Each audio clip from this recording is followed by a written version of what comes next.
Launch of Artemis II. I want to get a quick check of the forecast before we speak to NASA live about what we're going to witness. It is very complex, fascinating when you consider how the weather will certainly affect this liftoff. And then after liftoff, well, it's all about space and even space weather to an extent. Whenever we look at the launch pad 39B at Cape Canaveral, at Kennedy Space Center, you might notice these three towers, and it's a lot to consume. Here's Tower 1, Tower 2, Tower 3. We'll call them observational towers. There are weather stations and weather reports that are constantly sent in.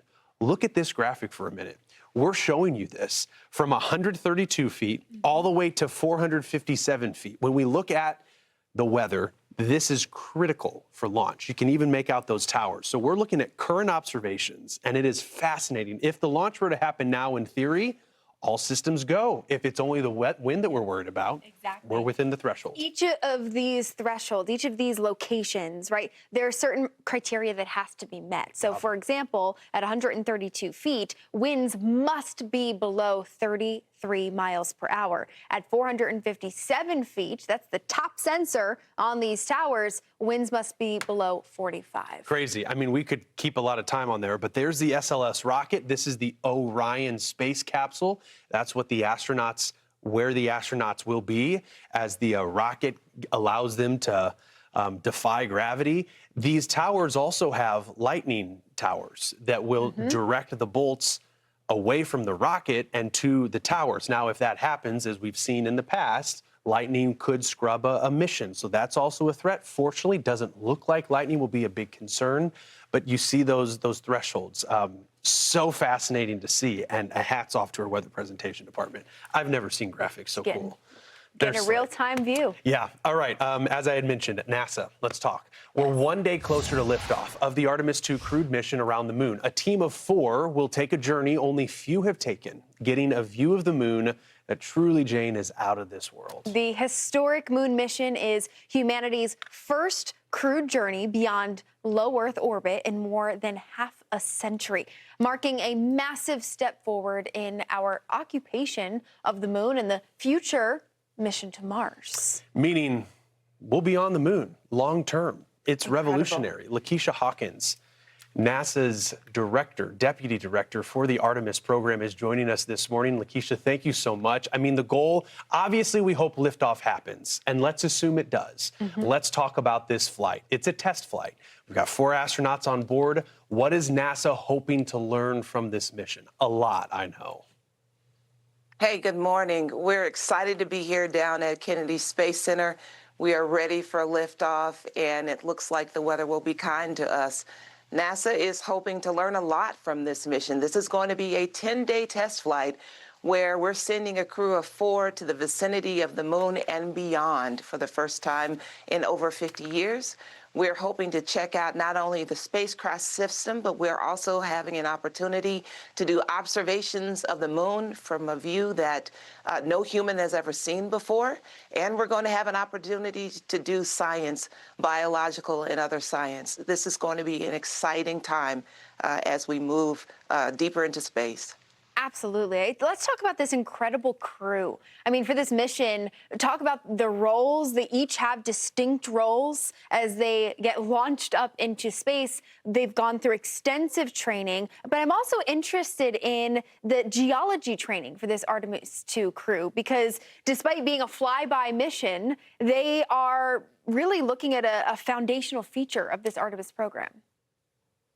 Yes, so we have selected 4 astronauts. They are our friends, Reed Wiseman, Victor Glover, Christina Cook, and our Canadian partner, Jeremy Hansen.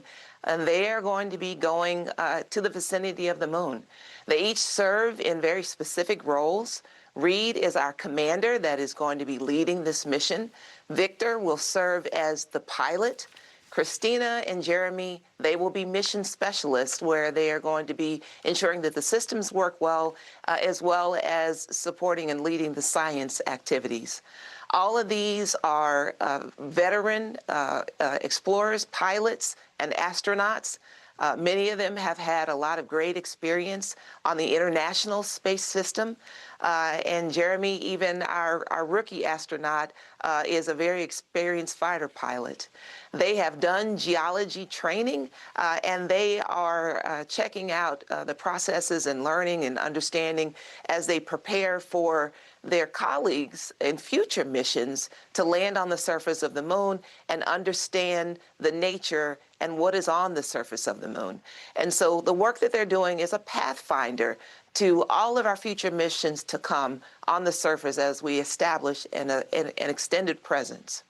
That extended presence, I think, is what makes, especially people who have loved following space, so exciting, because we've been to the moon before.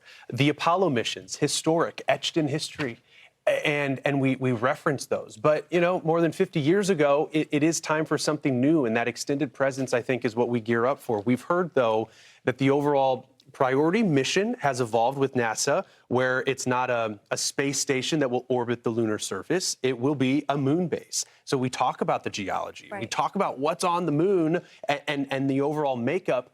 What do we know? And do we need to learn a lot more before we put our feet back on the moon's surface? Absolutely. We are accelerating our plans to establish a moon base on the surface of the moon. That means that, like Apollo, we're going to the surface of the moon, but different from Apollo, we are going for an extended presence.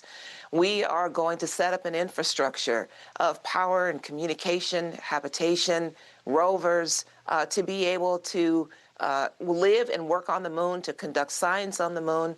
We believe that there is water ice on the surface of the moon, and we are going to learn how to harness that capability to be able to drink and sustain life on the surface of the moon, and even be able to create rocket fuel from the surface of the moon. There's opportunity for us to be able to build structures from the regolith. There is so much that we can learn about our origins, where we come from, and who we are. And establishing the moon base is the way that we have chosen to do that.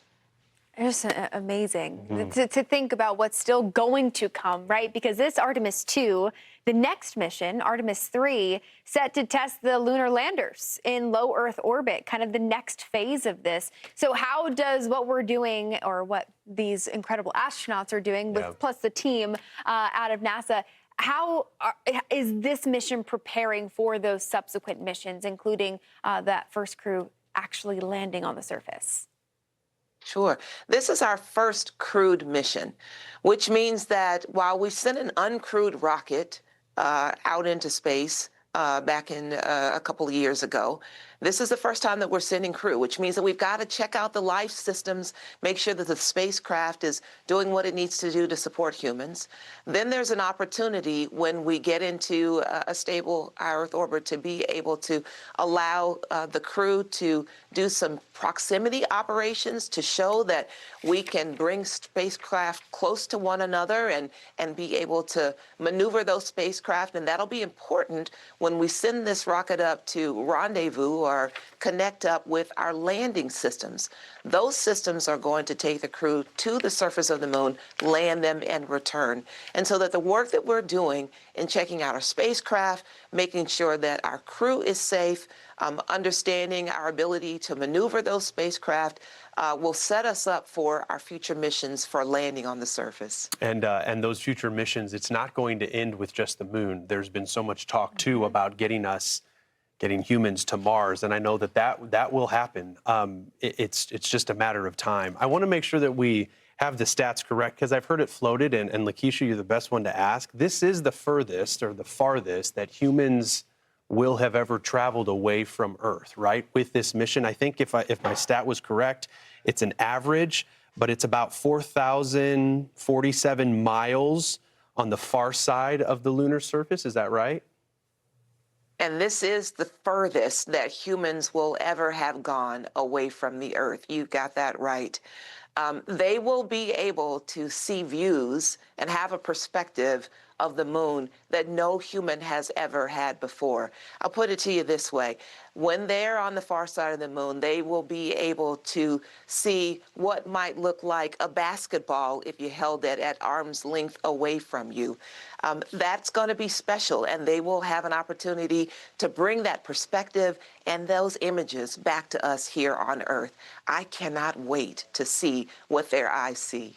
Me either. Same, Yeah. absolutely. Lakiesha, one last question for you, because of course we're meteorologists. We want to know, I mean, weather is so important to getting this launch off the pad, but what about weather coming home? Because it's an interesting kind of slingshot method to get them around the moon, gravity pulling them in. What are some of the key weather features to safely return our astronauts back to the Earth's surface?